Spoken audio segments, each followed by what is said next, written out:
Hi, everybody. Happy Friday. Look at this. Just hanging out here. Hang on.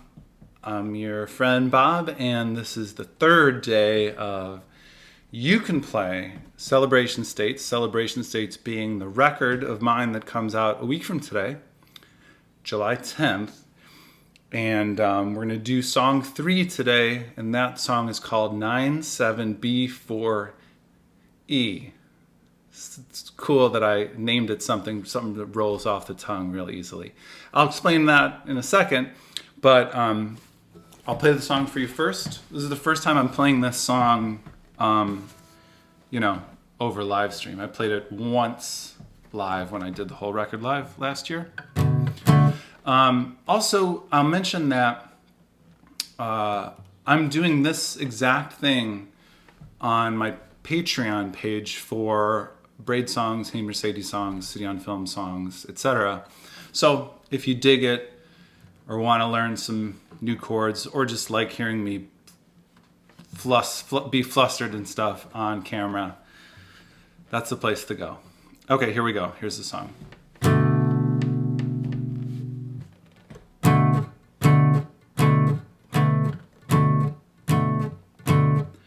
Today is the day we made it forever on the calendar stay, with the Wednesdays when I'll stay away.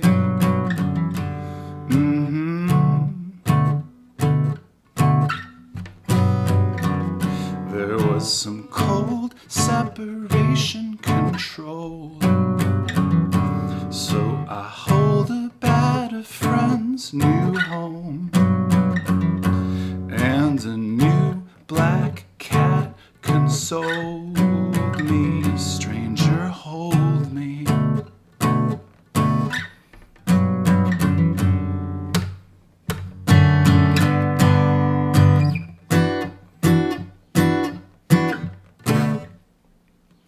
So am I still allowed to wallow aloud in this crowd? 'Cause everything seems upside down now.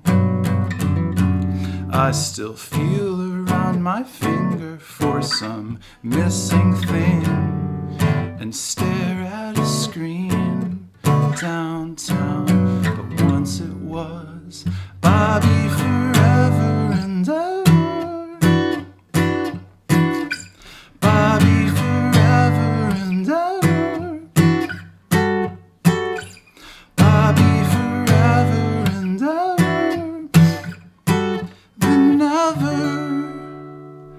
I took root in the crushing blues. I got lost and confused, clutching booze.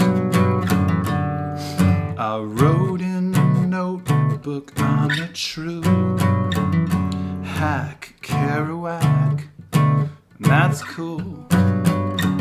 I'll go right to the space and waste time.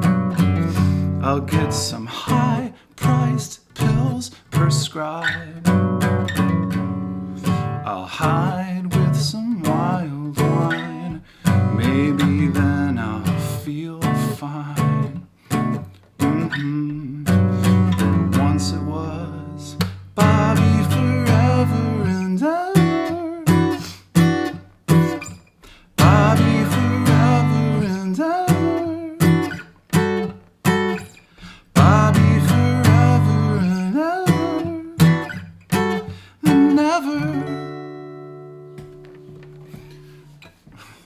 My cat singing along. So that is the song, and the title stands for 9-7, which is September 7th, and then B4E is obviously Bobby Forever. So I'll now show you how to play the song.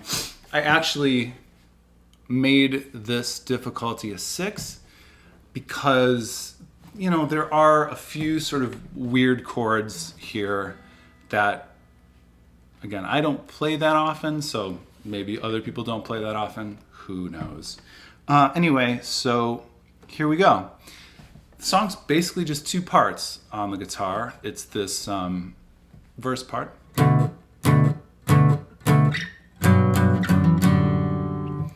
And side note, even though the song is only two parts, the cool thing about writing songs, I guess, is that you can have this verse part that I just played, but change it ever so slightly every single verse so that it sounds different. So the second time I go to the verse, I drop out and there's just vocals at the beginning. And then the third time I go to the verse, I drop out part of the music even more. So it's like a cheat code. All right, here we go. So this first little staccato sort of thing is this chord. And it's also the first three chords. It's almost the first chord of A Dozen Roses. It's not. It's the first three notes of it. So on the E string, 7, then 5 on the A string, and then that's my cat quaking the cat tree that is I'm using as a stand for this broadcast. And then it's 7, the 7th fret on the D string, making this. Cool. Learn this. If you want to play this song, this is your chord is your best friend, other than your cat. No more cat comments starting now. So the second chord is this. So you're going like this, and then you're moving down, but you're getting rid of your ring finger, and you're going down to the 2nd fret, and then you're adding your middle finger to the 3rd fret of the E string, aka a G. So that second chord is 3, 2, 4. Right, so it goes from 7, 5, 7 to 3, 2, 4. And then the part after that goes, which is a F sharp. So you put the your pointer finger on the 2nd fret, and then you're sort of hitting you're muting the A, you're not playing the A string, but the D string you're going like this. And basically it's like it's called a hammer-on, I believe. Right, so you're playing open, D string, 2nd fret D string, open, it's like this. But playing all of these, the first 3 strings at once. So the whole thing is. And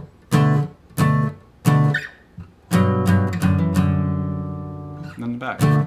And then the chorus, same thing. The chorus happens basically 3 times in the song. Yeah, 3 times in the song, but it's different every single time. Like the first time, it's shortened and there aren't any lyrics in it, and then the second 2 times, it's longer and there are lyrics. So it starts like this, and this is weird, but follow. Sometimes if you want to get to a certain place, a certain chord here, you have to do something a little odd with your fingers for the bass chord, the first chord, so that it's easier to get to that spot.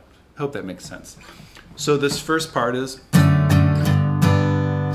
and those chords are F, it's a 2nd fret on the E string, 4th, F sharp, yeah, 4th or 2nd fret on the E string.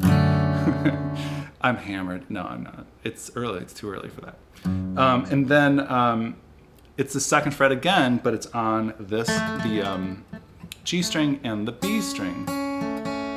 And then you are, again, muting that A, so you're playing F sharp, D, that's an actual A, and then that note, which I guess would be, is it a C? Yeah. No. C sharp. Okay. Right, but when I'm doing this chord, I'm putting my ring finger on the top one. So my ring finger is on the D string, and my middle finger is on the B string. So it's kind of opposite. But I do that so that I can just go right to this next chord like that. And that is 3rd fret on the E string, and then the 3rd fret on the B string, but then on the G string, you go up 1 fret to the 4th. So it goes.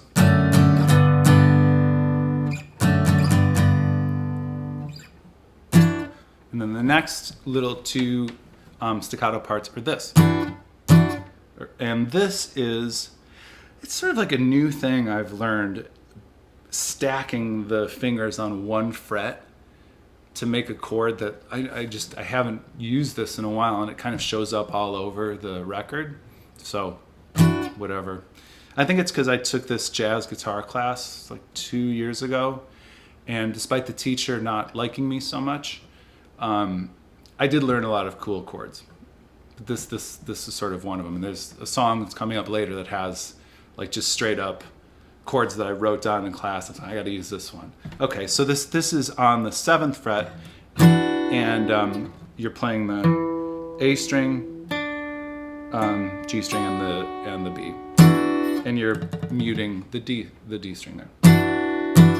So we'll start at the beginning.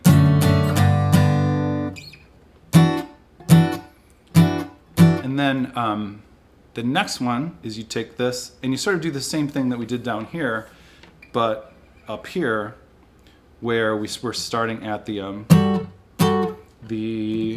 10th fret on the A string. Then it's also the 10th fret on the B string, but on the D string, the G string, 11. So.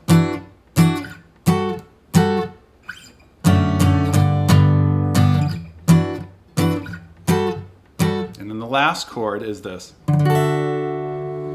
which is a wild one. It's all six strings, and that excites me. As somebody who appreciates efficiency in life, I guess, I appreciate a chord where you use the entire all 6 strings. So what that chord is. And I say using all 6 strings, knowing full well that this A string is muted. Big whoop. So the easiest way to transition to that chord is you're here, then you take your pointer finger and put it on the E string, and then you take your pinky finger and you put it up in the air while you're drinking wine, but you also put it here on the 12th fret, right? So. And then the other 2 fingers stay where they are. So in total, you're doing 10th fret, muted, open, 11, 10, 12. I'm trying to think what, I guess that's like a D or something, who knows. But anyway, that's the whole song that you can hear on the record. I know it's sort of weird because maybe you've heard the other 2 songs because I released Do You Want to Buy a Guitar a while ago, and Mr. Albatross a little sooner ago, and did the video for it. But this is a song maybe you've never heard before. So either way, I hope you enjoyed, 1, hearing the song, and then 2, maybe learning the song or learning some new chords or something like that. Thanks everybody for joining. Tomorrow is a really tough one. I'm going to say difficulty level's probably about an 8, because there's a particular finger picky pattern that I do approximately 5,000 times in the song. But anyway, you'll hear. And have a great day. Enjoy your Friday. I love you. Thank you for joining me here. Goodbye.